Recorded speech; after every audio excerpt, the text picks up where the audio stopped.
Hello everyone.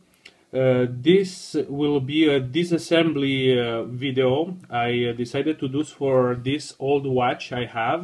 I received this watch as a gift from my family around 12 or 13 years ago.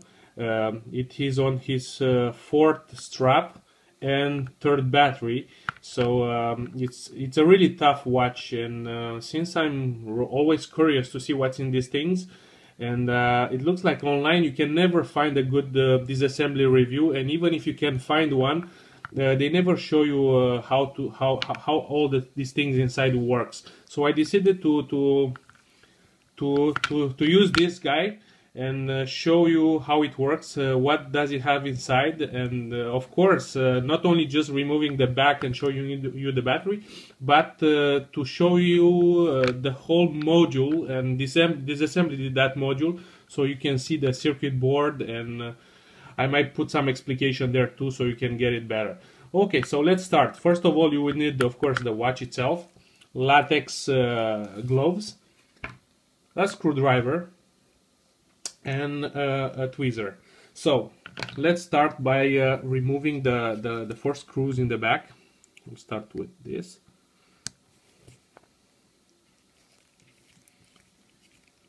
Okay, just make sure you don't lose those little screws.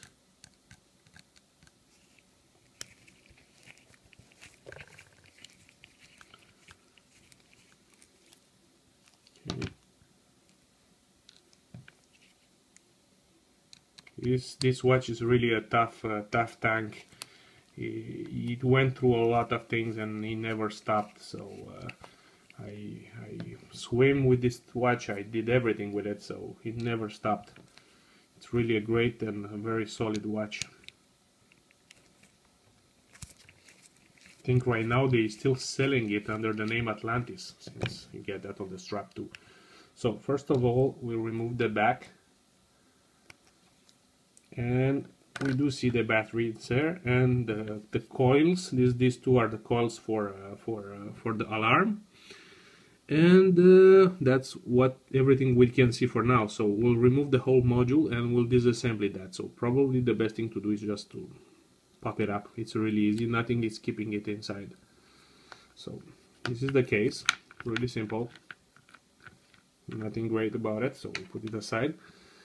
Okay, now, for this part, we'll have to remove the battery, which is held in place with these three screws here, and we have one more screw here. I think this is the one that it's holding the plastic in front to the back of the case. Okay, so let's start with these guys. Let me just get a smaller screwdriver, and we'll start by removing this.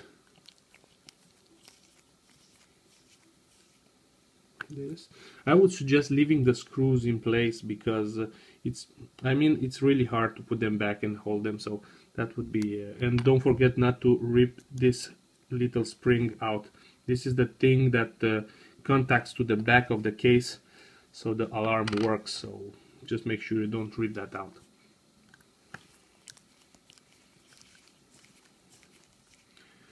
Okay, looks like the threads on this one are a bit stripped, so I think it's my culpa, but we'll just continue.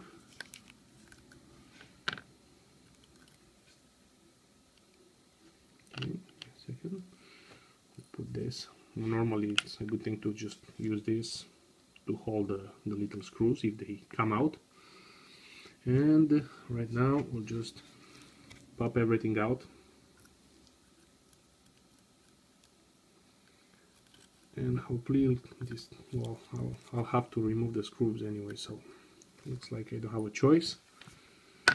And this guy here, since the threads are a bit stripped, the thing I do to remove it is probably just slide the battery out, of course. Oh, just fell the battery. I'll put it here, and keep a bit of tension on the metal so that this little screw will pop up slowly, and with a bit of luck, everything will just come out. There you go. So don't lose this thing. So basically this is the back of the module. It does have, sorry, one more screw here, so we'll remove that thing too, and then that's basically everything that keeps this thing together. It's really simple. So we'll remove this thing too here. So now we have the module itself. You see that it's already starting to move a bit. So you see these little plastic tabs, the white ones, they're kind of like the clips keeping this thing together. So here where the buttons are, you do see there are this little plastic tab, so you just have to pull this thing on top of it just a bit, not too much, so that the board itself, it just clips out. So we'll do the same on the other side, just a bit, and then pull the board out. Okay, give me a second. So that's it. This is the brains of this little watch. So basically you have the LCD screen here with the two rubber bands. Never touch this with your finger because the greases in your screen and acids will at one point, maybe not immediately, but at one point will stop the contact between this and the contacts on the PCB. So try not to touch them. You see here that we have two little black rubber things here, and the other one here is missing, and I see right now that it's missing. Why? Because it stayed stuck on the board. It's here, so I won't touch it. I don't want to lose that, especially not. These two are used for the illumination, for the famous Indiglo thing. So don't lose them. So basically this is the circuit board of the watch itself. So I'll just toss this a bit away.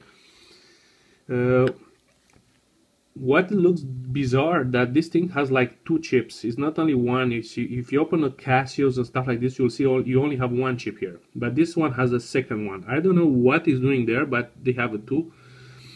Probably, I don't know, but I could say this thing is not hardwired, because I read a lot on the internet, and a lot of people are telling, like, you know, these things are hardwired. They don't have any software. They don't have any programming in there.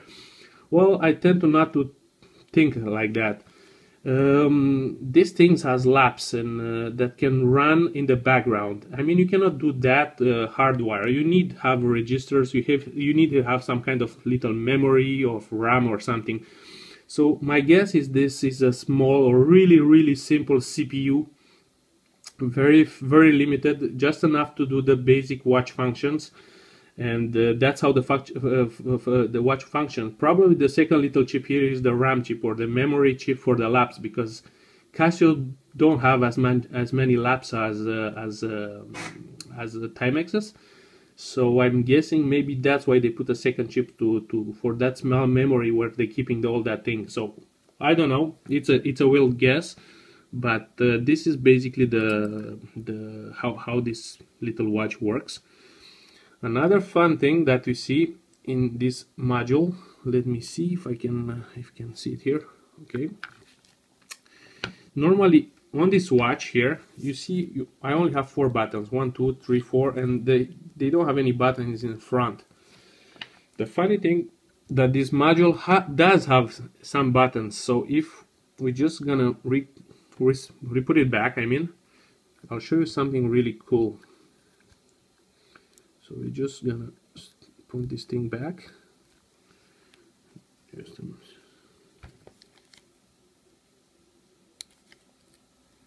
There you go. So it's back.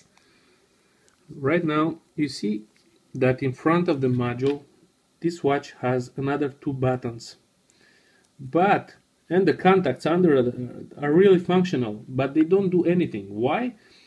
Well, you see, that's why I'm telling you I'm not 100% sure these things are hardwired. They have some kind of software or firmware. I mean, really basic stuff, so that Timex configured them for the different watch. I think this module is the module 745. It's used in other watches which have the lap buttons in front of the case here. So basically, if the model would have been hardwired, this button will still work, but they're not working. So how I'll show you this? Well, I'm just gonna reassemble the module with the battery only, so you see lighting it up. Okay, give me a second. So we'll just put back the screws here. We'll start with the small one. That goes here.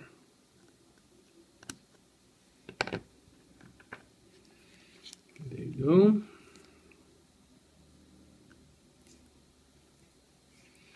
Great. And then we'll dry that one first.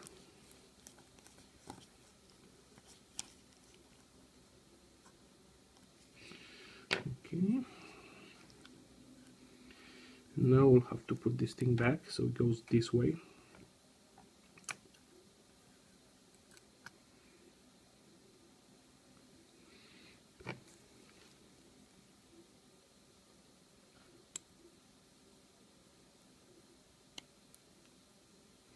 Those are really tiny screws, so it's pretty hard to put them. I think I just, here it is.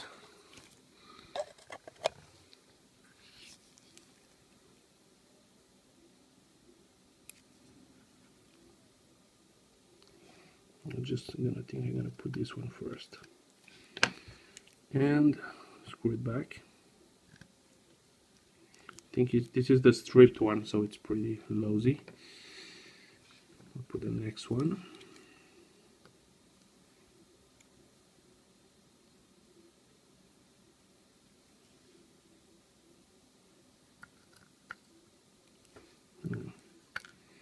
They're pretty small.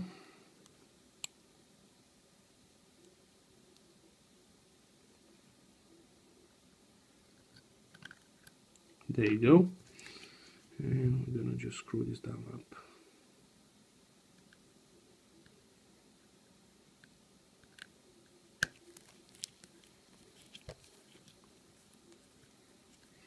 Now what I would do, I would put the battery instead of tightening the last one, because you still have some space. So it's normally this is the procedure. If you change the battery, don't unscrew all of them, just remove this one, pull this thing tab a bit up, put the battery back.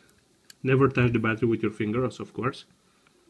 So right now, if you see, when I'm going to press the battery in, the contact will be made and the module will start working again. You will see something. Give me a second. You see this number? Well, we're going to reset it again. When you start this watch, there's some bizarre numbers on the screen appearing. So there you go. So when I start this, 745007. I think the first three are the model of the watch. I mean the module itself. I mean the number of the module. The last things I think they can't have a kind of firmware revision. So it's like 007, because I see this module from other watches, exact watches, and the three numbers at the end are differing. So I guess they have revisions on the small firmware that is running inside these watches. So that's how, what you only, I think there's a way you can see that screen by pressing all the buttons in the same time. It's called a secret mode or whatever. I think Casio has something like that too. But that's my guess. So right now we're gonna add the last screw in there, and then basically we reassemble the watch and everything should be up and running. So this is the last one. We'll add this guy here. There you go. This watch has been really beat up. I mean, he went through anything and it's still ticking like new. I mean, never saw such a strong watch. So again, you see those numbers. So as long as you don't press any keys, they won't go away. If you press something like this, they'll continue, I guess. Give me a second.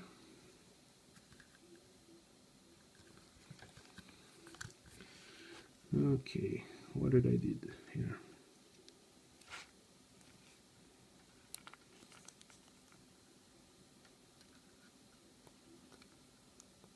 Okay. Give me a second. I'll just unscrew the battery a second and then put it back. It looks like it's frozen. That's bizarre. Never see that before, but oh, well, it's frozen with that number. So I'm just removing this.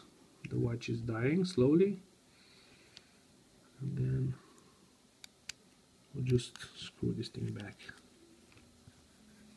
Maybe not that one.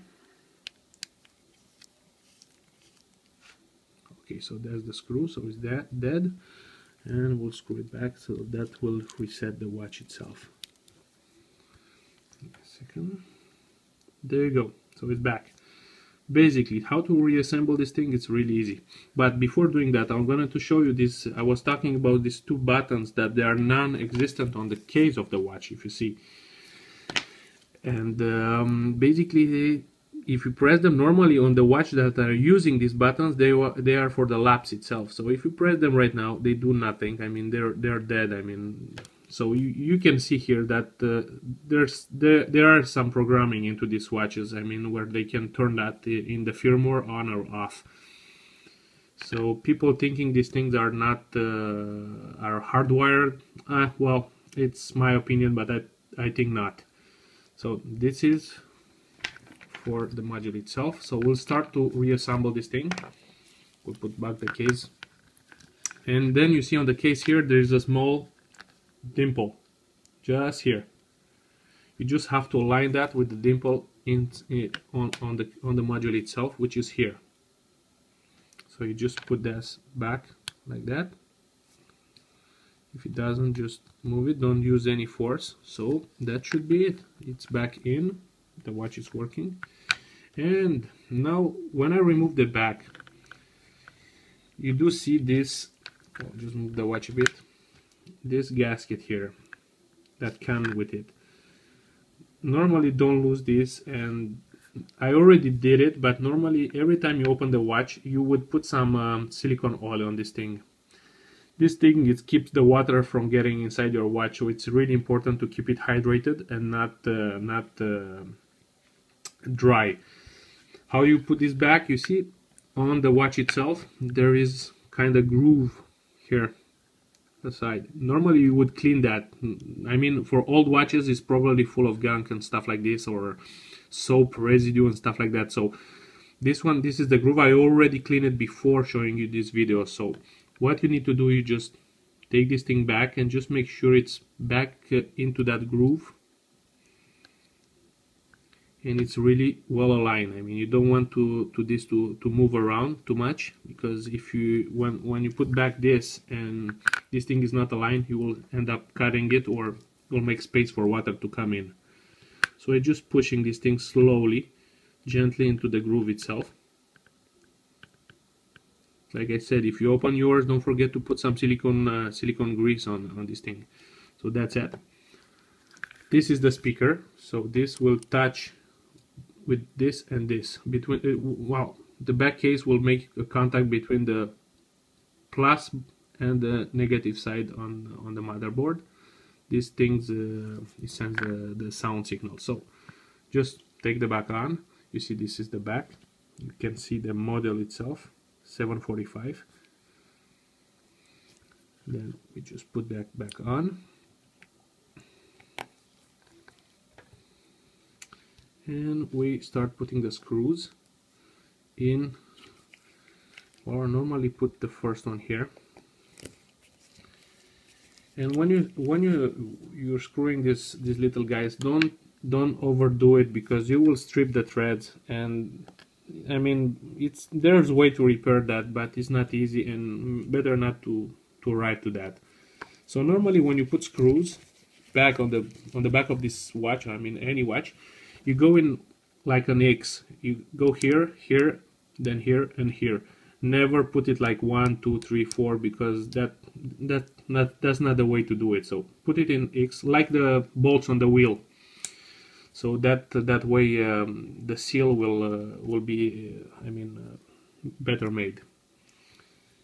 So put this guy too.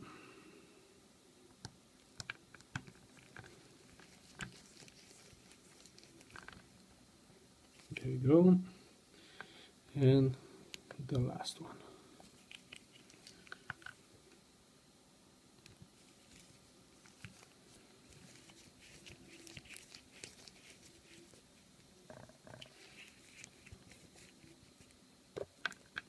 There you go. Just verify the torque. Like I said, don't over screw it, because you will strip the plastic threads into the case, and you don't want to do that.